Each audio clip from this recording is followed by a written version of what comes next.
দলের সাথে সম্পৃক্ত। বিগত আন্দোলন সংগ্রামে আমরা দলের সাথে কাজ করেছি। আমরা দলের সিদ্ধান্তের বাইরে কখনো যাব না। এটা স্থানীয় নির্বাচন এলাকার, যদি এলাকার লোকে চায়, আপনি এলাকার লোক, অবশ্যই এলাকার লোকের চাওয়ার একটা আছে। অবশ্যই আমরা রাজনীতি করি, সবার একটা চাহিদা থাকে, আমাদের প্রতি মানুষের ভালোবাসা আছে। তারপরেও যেহেতু আমি দল করি, দলের সিদ্ধান্তের বাইরে যাওয়াটা আমার সমীচীন। অনেক ক্ষেত্রে দেখা যায় এটা স্থানীয় নির্বাচন এলাকায় চায় বা দলে চায়, এইভাবে গিয়ে মানুষের মনে বিশ্বাস হয়ে যায়।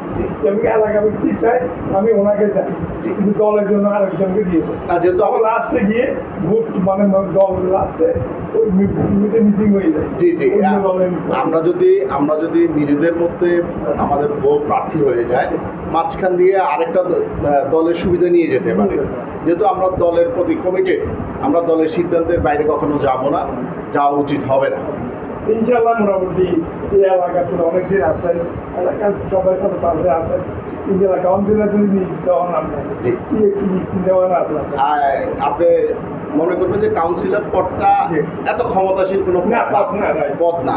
আপনি যদি এই এলাকায় আমাকে দল যদি মনোনয়ন দেয়, দলের জন্য যদি আমি মনোনয়ন দেওয়ার পর আমি নির্বাচিত হই, 27 নং দক্ষিণ আগ্রাবাদের আমার মূল যে চিন্তাধারা, সেটা হবে আপনার মাদক মুক্ত, কিশোর গ্যাং মুক্ত এবং চাঁদাবাজ মুক্ত।